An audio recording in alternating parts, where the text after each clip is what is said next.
Welcome back mga kabarangay, dito po sa ating PSTV Plus podcast channel. Ako po inyong Kuya Rene. Magandang hapon po sa inyong lahat. Itong likod ko, nakikita nyo, nasa classroom ako kasi alas 3 pasado pa lang dito po sa New Zealand at ang ating mga kapanaya, mga katsikahan, nasa Pilipinas po sila. So we're 5 hours ahead dahil sa daylight saving time. So mga after 10 pa lang, no? At ako parang kinakabahan ako. Kasi ako isang malaking tagahanga ng kanilang produksyon na napapanood sa Netflix. Pero bago pa man noon ay tagahanga na ako ng ang host ng documentary na ito na napapanood ko siya noon sa telebisyon. At sinusubaybayan ko ang kanyang karera. At kaya nung napanood ko yung dokumentaryo sa Netflix, sabi ko gusto ko sanang wish ko lang na makausap ko ang mga producers, director at yung host. Kaya eto po tayo sa ating PSTV Plus at ako po'y nagpapasalamat sa ating mga panauhin. No? Mga kaibigan na kasi syempre, alam niyo naman, chikahan, kwentuhan lang to ng inyong Kuya Rene. Kaya eto, pasok na natin sa stream. Umpisa natin, syempre, the person behind the throne ba yun? Ang director, si Direk Marnie Manicad. Hi, Direk. Hello po. Hello. Kumusta kayo, Direk? How are Good you? morning po. Very, very well. Kuya Rene, maraming salamat sa pag-imbita sa amin at sa lahat ng mga nanonood, sumusubaybay sa inyong show. Hello from Hello. Manila. Thank you so much. At mamaya-maya lang ay siguro nawala lang si kasamang Jiggy sa stream. O ayun, andyan na pala si Jiggy. I-welcome natin si Jiggy Manicad. Hi Jiggy, magandang umaga. Kuya Rene, magandang umaga po at magandang hapon dyan at sa mga nakikinig po at nanonood sa atin. At just to put into context, Direk Marnie, taga saan ka sa atin sa Philippines? Ako po talagang taga Manila ako. My mom was from Pampanga. My dad was from Bulacan. Wala na po sila kaya was. Pero ako po lumaki na sa Manila. Manila talaga, okay. Ikaw naman, Jiggy, ano yung roots mo? Ako po, taga San Pablo, Laguna po kami. So, tapos nung college naman, sa Los Baños ako nag-aral. Pero uwian yun, Los Baños, San Pablo. So, yun po. Ganun? Kasi malapit lang, no? Malapit lang. Malapit lang. San Pablo, yung Seven Lakes, yung ba yun? San yun po Pablo. yun. Oo. And recently, kasi bumisita kayo sa Aotearoa, New Zealand just a couple of months ago. I think that was during winter, di ba? And it was just a holiday. Holiday ba yun o working holiday yung ginawa nyo? Holiday po yun. It was the summer of our children. So, bakasyon po yun. A few weeks sa napakagandang New Zealand. Yes, and inikot nyo from the North Island to the South Island and hopefully ay bumalik kayo ulit para i-host naman namin kayo sa iba pang mga, siyempre with your short visit hindi napuntahan lahat at we can have you back here. Pero the reason why mga kabarangay kaya gusto kong makausap si Direk Marnie at si Jiggy ay because of the documentary itong I Love Filipino. No? Kaya siguro unang tanong ko doon is ano yung idea about I Love Filipino? Anong inspirasyon doon? That you came up with that program that and then sa Netflix pa siya. No? Direk, ikaw muna. Ako muna, sige. Sige po.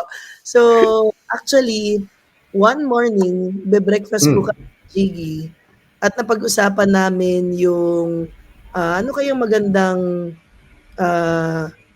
piece of work na pwede nating gawin para makakontribute tayo, no, to our nation.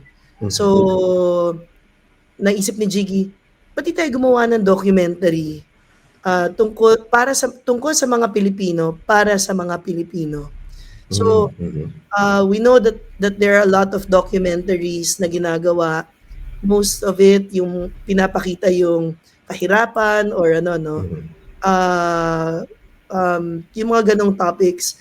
So we chose to not really romanticize, but more of highlight yung importance ng pagiging Pilipino at ano nga ba ang dapat mong mahalin sa pagiging Pilipino.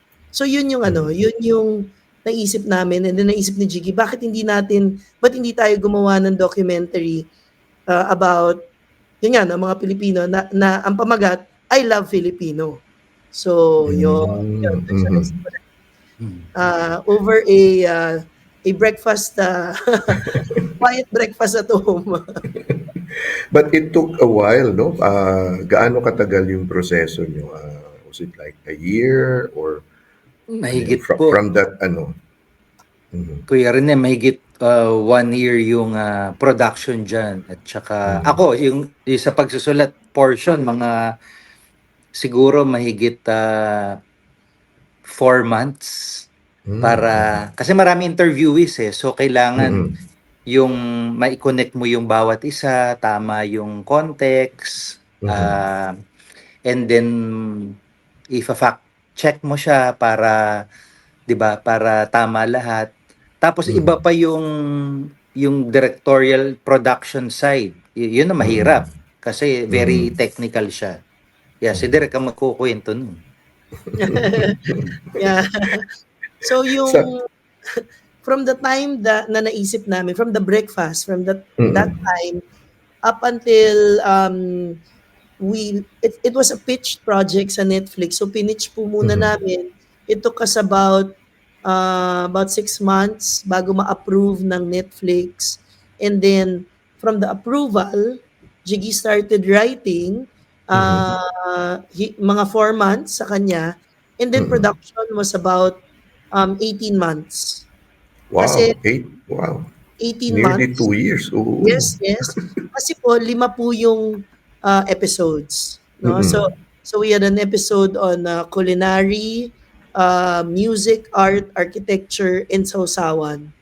So we really took our time and gave the material the love that it needed, so that when the whole world, was ready to watch it, will watch it, talaga naman mapagmamalaki mo yung pagiging Pilipino.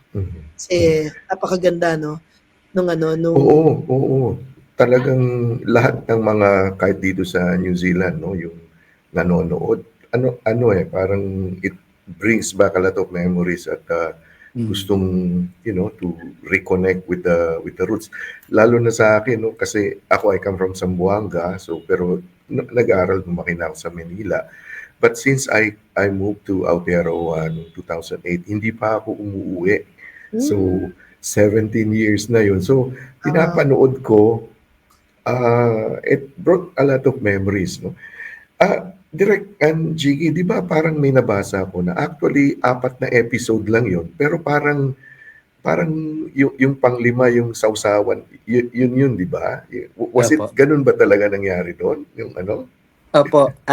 Kirine, bago ko sagutin yan, yung isang eksena doon, shoot namin sa Zamboanga mismo. Kung natatandaan mo yung sa food na episode kay Chef Miggy Moreno, yung pianggang manok.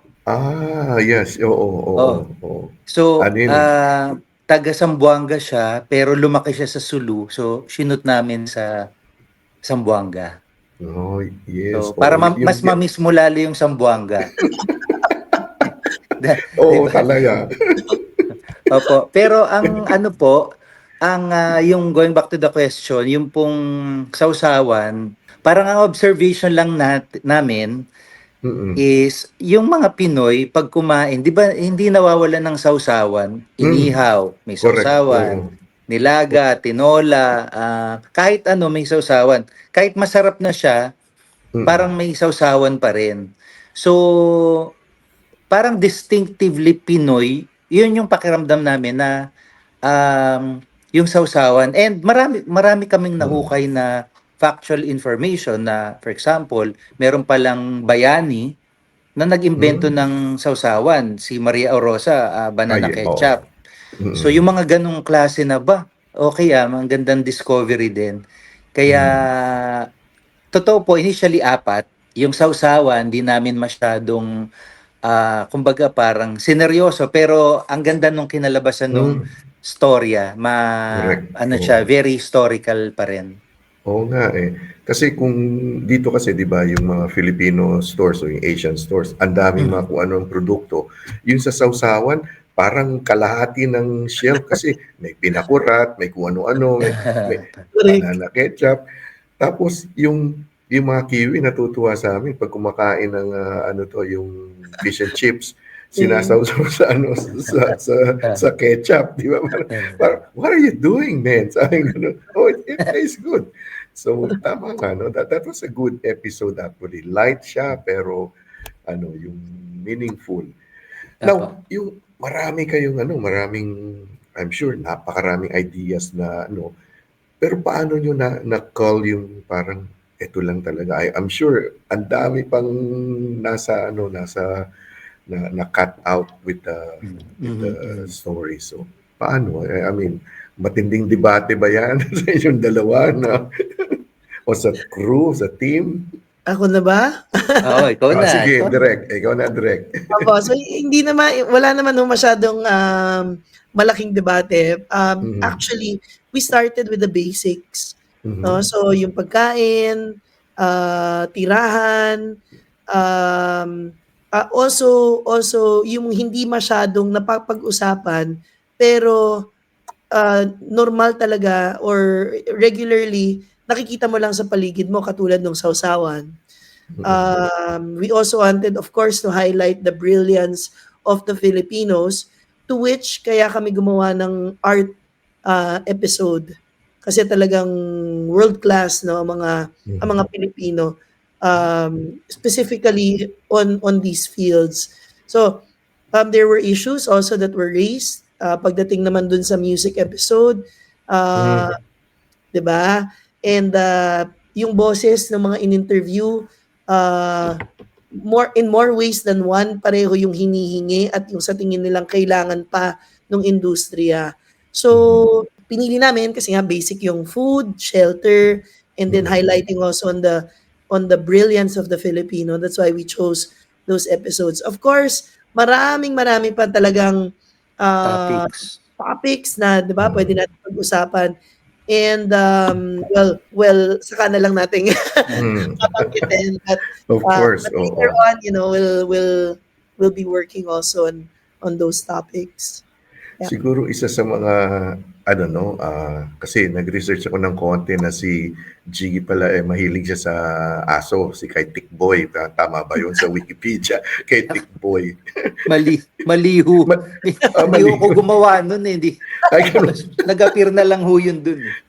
Pero Gano'n ba? Pero mahilig mahilig ka sa din sa pets, sa pets, opo. Apa, mahilig naman po, mahilig. oo.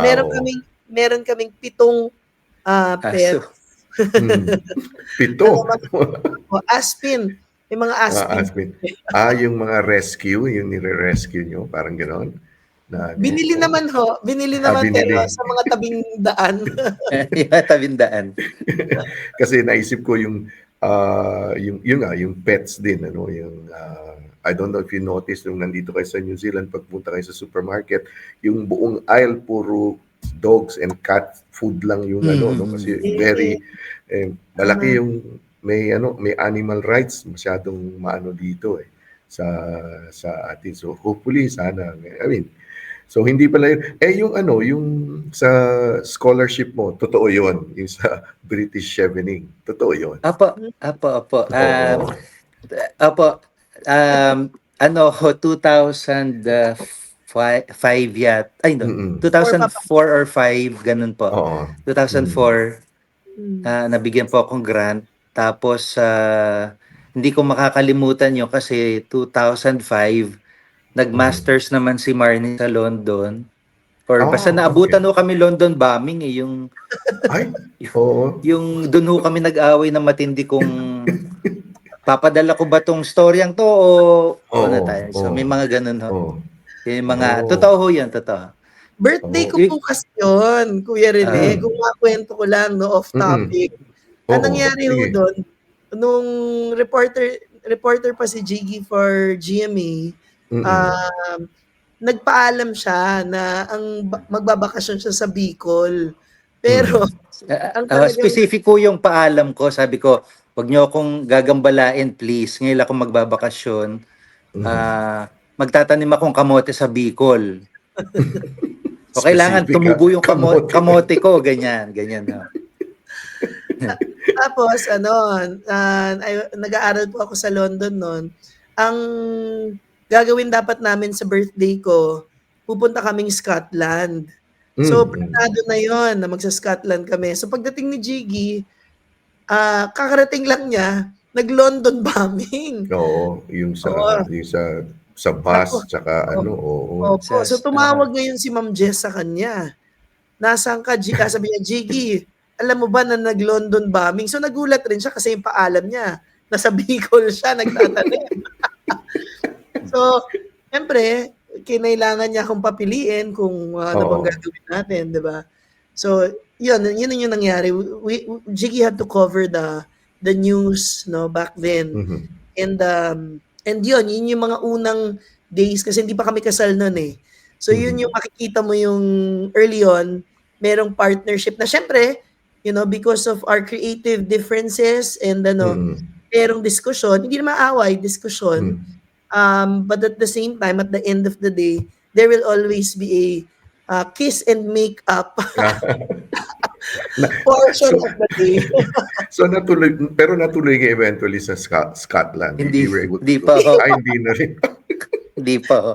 Di ba? Oh, and that's okay also. Kasi ngayong may mga anak na kami, we of course, Jiggy and I spend time together na Mhm. on dates na kami, no? But Mm.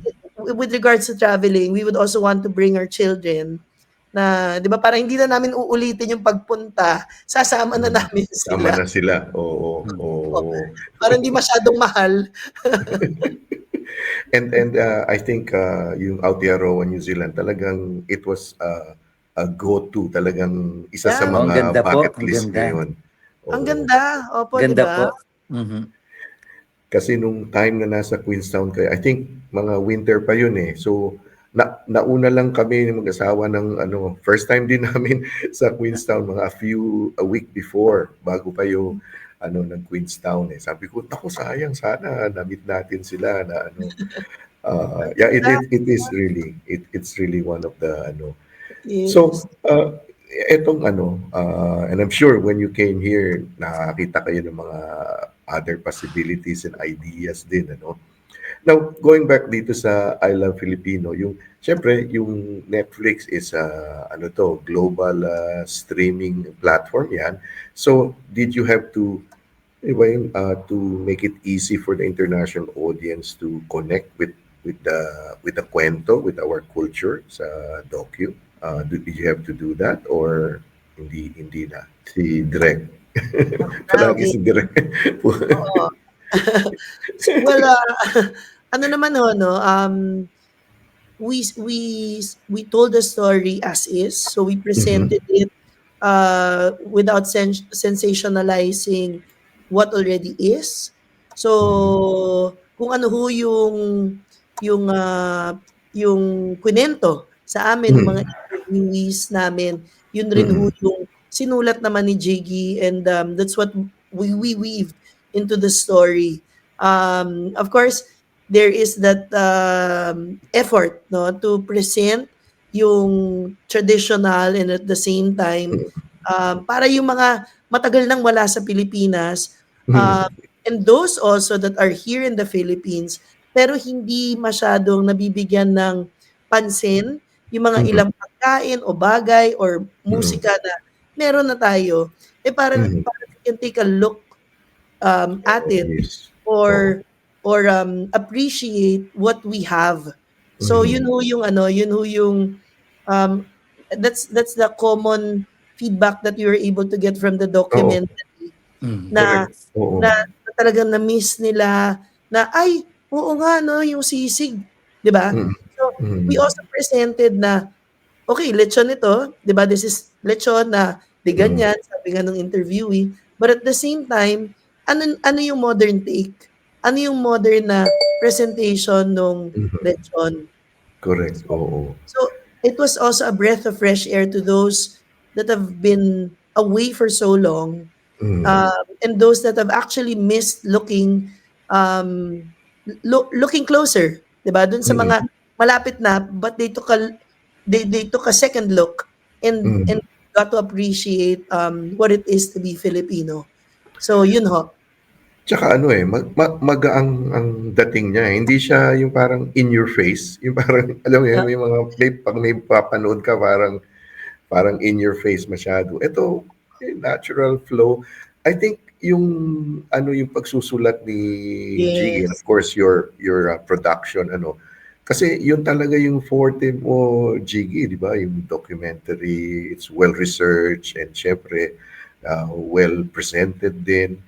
Opo, Ah, at tsaka Kuya Rene, ano po, yun nga po, tama po kayo, yung very light, pero tama lang yung information, di masyado nakakaumay, mm. nakakasuya. And at the same time, 'di ba meron pa kaming mga Espanyol doon, kung Oo. natatandaan nyo? Oo. Eh, matinding production yun. Dinala pa namin, in-import pa namin yun, Kuya Rene. Kita nyo kumakain sila Magellan, Binuhay. binuhay. Binuhay ni Magellan. Oo nga, eh. I mean, yes, yes, direct. If I may, Kuya Rene, no, a lot of it also is, yung mga documentaries, correct, no, that are in your face.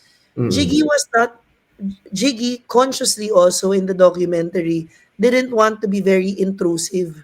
So kung Hmm. mapapansin niyo, there weren't a lot of, uh, well, actually, walang stand-uppers, wala yung mga Mm. common documentary Hmm, mm. Pang, ways of, pang bridge lang. oo, Oh, oo. yes, oo, oo. Instead na ang bida, parang ang bida, yung pinaka-story. Mm. And Yes, the yes. interviewees, kasi usually nababaligtad eh, ang bida, host, 'di ba? Mm. So dito, tama po si Direk Marnie, ang consciousness dito is, hindi, ang bida dito is story.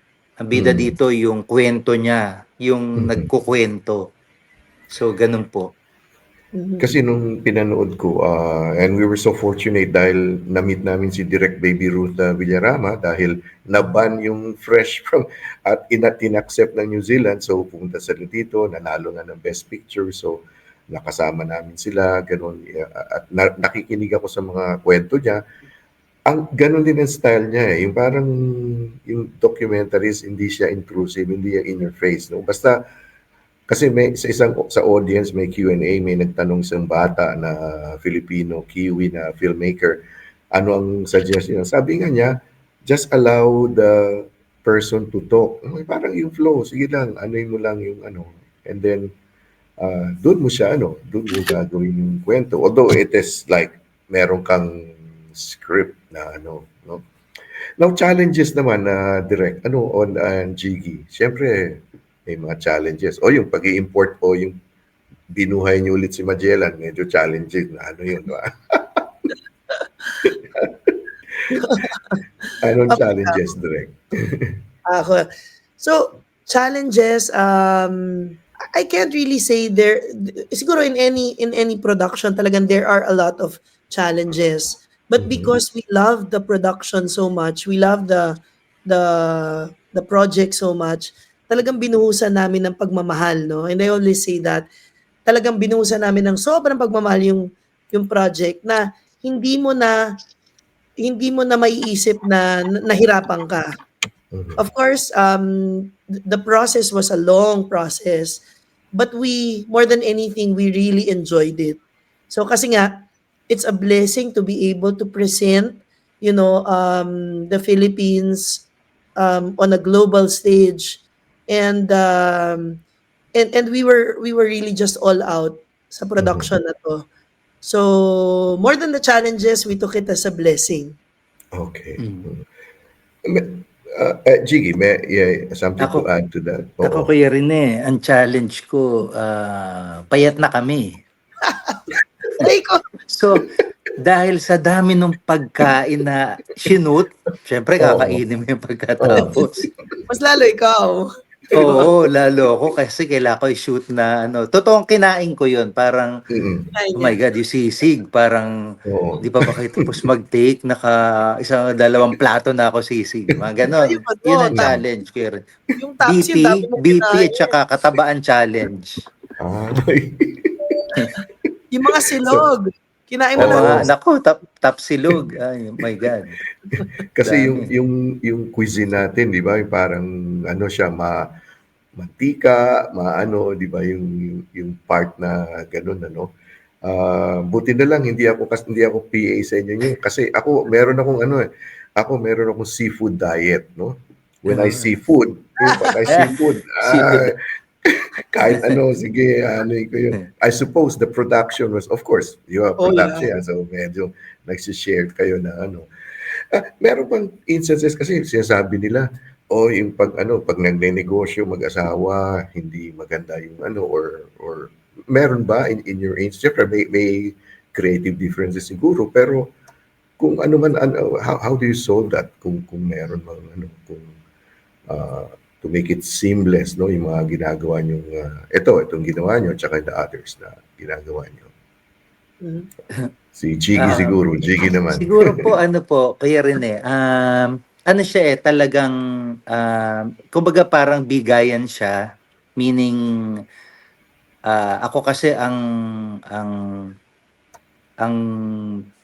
prinsipyo ko, basta meron halimbawa may kailangan deadline or kailangan sulatin, basta hindi siya mahuli dun sa deadline na sinet ng totoong boss. Kasi yung totoong boss, ano ho yan madetalye. So parang kailangan 2 weeks before, yun ang kung pwede lang, 2 weeks before ng deadline, isubmit mo na. So minsan mahirap magsulat, papaliwanag mo lang sa kanya, basta yung deadline mo masusunod dyan. Masusunod. Okay. Relax ka lang. So mga ganun lang ho, para bigayan lang ho yan. Kumbaga identifying talaga or acknowledging po yung strength po Ng bawat isa. ng isa't isa kasi kumbaga yun yung trust na kaya mo lahat yan without kumbaga without passing yung trabaho, pero Yung dahil may pressure. trust ka, nasa observer mode ka muna. And then pagka kailangan ka, saka ka, typical na ano po, yung talagang bigayan siya. Yun po yung ako, yun yung take ko po. Ikaw, Direk, ano yung take mo dun sa relationship ng husband and wife in a production or Yes. in a business? Right. With me and Jiggy, it has always been very clear, no, yung division of work. So Jiggy is more on the content part. Yung mostly ideation, so creating the overall the idea and then scripting. After that, ako na po yung sa production part. So I take care of the people and then putting the work together up until post. But if there are, Jiggy is more of yung nakatingin, no? So pag merong problema, he troubleshoots the problem dun sa within production. But we've been doing this for quite some time now. Since when we got married, 2008. So more than, people say hindi magandang magnegosyo kung Oo, mag-asawa. sabi nila. Correct. Oo, sabi nila, But diba? in your case, Yeah, but I will say, well, siguro for some, but for us, pwera usog, nakunod, there has to be, of course, respect. Respect dun sa craft nung isa, nung isa't isa. So for it to work. And a lot of it because Jiggy and I are very, very passionate with what we do. And ano talaga, yung excellence, no? Pareho kami taga-UP eh. So, so, Mm. so meron talagang minsan magbubunggo kayo pagdating Mm. um, sa, ah, meron yan kung saan Mm. man, sa saan man. Yes, oo. Pero kung meron kayong, kung you have a listening ear, tatandaan mo na lang na makinig ka muna bago ka Mm. sumagot, 'di ba? Mm. Yun yung ano, yun yung namamayagpag most of the time, the respect. Mm. So Tsaka it does work. tsaka Kuya Rene sa mga mister, sulit mo lang lahat. Lahat nung away niyo, okey na. Sulit mo sulit mo Sulit. lang lahat. Hindi, joke lang. Sabi sabi nga nila, 'di ba, tayo mga mister, 'no, "Ako ang general, I'm the general in this house," 'no? Pero siyempre may commander-in-chief pa tayo, 'di ba? Oo, Magpapataas siyempre. pa. Yan. Yan yun, Kuya Rene. Alam mo na yan. So, Jiggy, ikaw UPLB DevCom ba? DevCom ba yung sa'yo? Communication arts po. Communication arts doon. Apa, Yeah. apa. And Marnie, sa UPLB ka rin ba? Or hindi, Manila ka, so Diliman. Sa UP Diliman ka. Diliman po. Yes, broadcast Ah, communication naman po ako. Okay. Oo, oo. Ako naman nagtuturo ako ng ComArt sa Miriam nung nandiyan ako eh. So, Malapit ano lang sa ako. Diliman. Oo, sa Opo. tabi lang. Kaya pagdating ng Disyembre, alam mo yung oblation run, di ba? So, Yes. may klase Opo. ako ng tanghalian, kalahati ng klase ko wala kasi nandun sila lahat, nanonood na. Siyempre. Ay, nako. So, etong ano, di ba, I Love Filipino. So, paano pag sasabihin ng Netflix, bigyan niyo pa kami ng season 2 or spin-off? Malamang meron na kayong mga ideas niyan, ano? Although hindi niyo lang masasabi, pero as viewers, will really anticipate na ano, gusto namin kasi parang bitin eh, di ba? Parang yung 5 nga parang bitin pa eh. Kasi after your ano to, your documentary, lumabas din yung Department of Tourism, yung 1 in 7 something, ano to? 1 in 7,400 something islands na ano. So, pero yun sa kanila, it's more of parang travelogue yung ano nila. Tsaka, yun nga, tama ka, Jiggy eh. Yung parang may intrusive kasi merong host eh. May host sila eh. Yung, ako, hilig ko yung ganun, yung walang, ano, walang, yung maano lang siya, yung suabe ba? Suabe yung ano. So, etong ano, siguro napag-usapan niya na kung ano yung mga susunod. Meron kasi nag-text sa akin eh. Kasi nung nalaman niya, sabi ko, bro, ano, kakausapin ko si ano. Meron siya, sabi niya, tanungin mo nga ito kina... ito, ano ba ito? At sabi niya, many documentary filmmakers dream of getting their work on global platforms, no? Yes. Sabi niya, mahirap pa pumasok sa Netflix, parang ganun. Lalo na kung it's about a Filipino concept or theme. Yan, tanong niya. It's a long process. So, yun yung masasabi ko. It's a long process and kung magandang-maganda naman talaga yung idea, then it is a pitchable project, di ba? It's something that the executives of Netflix should take a look, will review and take a look at. So, for us, it took us 6 months before we got the green light. And then we know that they also did their due diligence pagdating sa background checking namin. So, yeah, so try and try, 'di ba? You'll never know. Tapos yung isang tanong niya is, how has creating the ano, yung I Love Filipino, does it make you more proud to be parang mas lalong naigting ba yun? Yung uminit lalo yung love for, and so pag uminit, so lalong to create more, yung ba yung ano, Jiggy, in your instance? Yes, Kuya Rene, because lalo nung narinig namin yung mga reaction kasi parang for example yung architecture, hindi siya yung topic na pag-uusapan mo sa normal feature story sa TV o kaya parang ano siya parang sino bang Pinoy yung most probably magpapagawa sa isang architect, 'di ba? 'Di ba iba-ibang levels naman tayo ng ano. So pero nung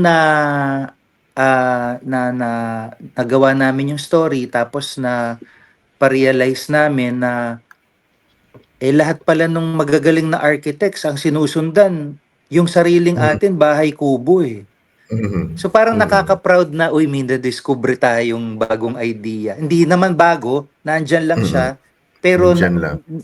naiangat natin yung idea na yun na Correct. Oo. i-reconsider nyo to kasi talagang ito pala yung sinusundan ng mga magagaling. So parang doon ako natuwa na parte and yun, nakaka-proud siya na sipin mo, 'di ba, yung mga ninuno natin, ang mga tribo na gumawa ng bahay kubo, ginagawa siya ngayon ng mga modern architects. Na kung papalaganapin pa natin, mas Mas masusundan pa lalong siya. oo. Opo. So, yun po kasi tingin namin yun yung kailangan natin ngayon Yung talagang mahalin muna natin yung atin bago tayo talaga maging malakas na bansa. Kasi 'di ba? Yun yung pwede nating pamana, 'di ba? Pwede nating ipagmalaki. So, yun po yun yung nakita ko dun. Ikaw naman, Direk, anong take mo dun sa yung after doing this, yung na lalo bang uminit yung for something Filipino to push more, Yeah. Actually, from the company or the team that made I Love Filipino, Team MMPI, we have always been on the lookout to produce content that will always give back. So we have that sense of nationalism in the work that we do.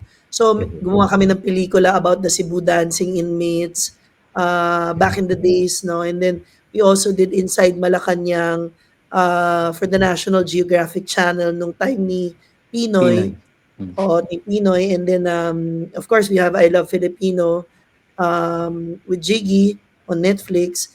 So, marami kaming napulot. Actually, shooting the documentary, talagang nasagot yung tanong na, ano nga ba yung Filipino food? Ano nga ba yung Filipino music? Ano nga ba yung Philippine architecture? So, nasagot siya ng documentary nung bago namin siya i-shoot or gawin. Tinanong rin namin, ano nga ba? So, nung nasagot namin yon, nakakatuwa na we are not only educated, but we are able to educate also the viewers to what is Filipino and what it is to love about being a Filipino. So from here on, we are just going to push further and create more meaningful content for the Filipinos and hopefully also the people worldwide, diba? To come and visit the Philippines and to also love the Philippines. Ano ang message nyo sa mga listeners and viewers, no? Lalo na dito sa mga, siyempre, nasa labas ng Pilipinas, sa New Zealand, sa Australia. Ano yung message nyo to the Filipinos who are watching? So ako muna. Ikaw na Direct muna. ending. Ako muna. Ikaw ang ending. Hindi, ikaw na ending. Ayan, di ba? Kuya Rene, away na to. Yun na nga. Yan, Oo, yan, mga kaibigan, Oo na mga nga, barangay. Yan Jackson yung po, gusto mo. natural, Ang cute. Wait. Bato. Wait. Sige. Bato. Wait. 1, 2, 3. Bato, pig. Ang daya ni Direk. Sige, go ahead. Sige, Mama, go ahead. I'm sure yung mga kababayan natin sa Australia, New Zealand, nakikita nyo ho yung nangyayari ngayon sa Pilipinas, di ba? Okay. Meron kayong bird's eye view nung napakatinding issue ng corruption sa bansa natin. Pero, kumbaga, um, wag hong mawawala yung nationalism nyo. Kung makita nyo yung mga nagtatago dyan sa Australia, picturean nyo, i-post sa social media. Yun yung mga maliliit na bagay na magagawa natin. But yung pagmamahal sa bansa, kahit pa nasaan kayo, wag ho dapat mawawala because at the end of the day, tayo-tayo din, mga Pilipino, yung magmamahal talaga sa bansa natin. Walang iba, walang iba. Correct. That's right. Yung mga politicians, they come and go. Yaan na natin yung mga interest nila. Pero yung talagang magtataguyod, tayong mga normal na mga, kumbaga yung mga Correct. ordinary na mga Filipinos, di ba? Yes. So yung That's I Love Filipino ho ay isang pamamaraan. Yung paggawa namin ng mga story ang ganito, isang maliit na pamamaraan, magandang pamamaraan para at least i-reignite yung sinasabi ni Kuya Rene, i-reignite natin yung interest, yung pagmamahal, yung realization, yung parang moment, ganun pala yun. Yung pala yun eh. Of course, hindi ho namin na-cover lahat kasi talagang malawak yung topics, maraming topics. Pero conscious effort po siya na halin natin yung bansa because yan lang talaga yung meron tayo. And kahit ako, may mga kapatid akong OFW pero gusto nila magretiro sa Pilipinas, di ba? Yung ganun eh, yung talagang uuwi ka kasi ito talaga yung bahay mo. So, yun po, wag tayong mawawalan ng pag-asa despite yung mga issues na nakikita natin. And Correct. That's right. maghanap tayo ng ways, maliit, kahit maliit, gaya nitong ginagawa namin, kung paano talaga natin siya i-express.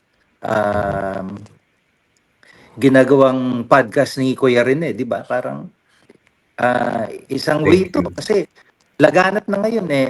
Online na ngayon ang communication eh. So, yun po, malaking bagay po yun para hindi mawala yung pagmamahal natin sa bayan natin at sa pagiging Pilipino natin. Filipino. Thank you for that, Chigi. Si Direk naman, about you, Direk. Napakaganda naman nung kay Jiggy. Dapat talaga panghuli siya. Yan sinasabi ko eh. Di ba? Dapat huli ka. Okay. Kaya mo yan, tagayupi ka eh. So, ako masasabi ko lang ho na tama si Jiggy, no? Sa maliit na pamamaraan kung ano yung kaya nating iambag para mapalaganap at the same time para mapakita natin yung pagmamahal natin sa fellow Filipinos natin at sa buong mundo para makita nila na ito pala ang Pilipino, ito pala ang even traits, qualities, produkto ng mga Pilipino. Kasi pag hindi natin minahal ang sariling atin, walang magmamahal nito. So, if we want to progress as a nation, there has to be a conscious effort to love what is truly ours. And sino ba ang magmamahal sa mga ito? Kung sino pa ba kundi yung mga Pilipino. So, kung nasaan man kayong panig ng mundo, 'di ba? At yung mga nandito rin sa Pilipinas, let's continue patronizing what is ours, loving also our culture and our heritage above all para meron tayong mapamana, meron tayong kumbaga yung heritage natin hindi mamatay. Yung kultura natin, 'di ba, will live on. So continue spreading love and pakita natin sa buong mundo what it is to be Filipino. Yan po. Maraming Kuya salamat. Maraming salamat, Jiggy at Direk Marnie, ano. Kasi ako rin naniniwala ako bago pa ako naging Kiwi, naging Australiano, Amerikano, kung ano man ang ating estado, tayo yung mga Pilipino, no? At we can we cannot leave behind yung ating pagka-Pilipino eh. And pagkain is food is one.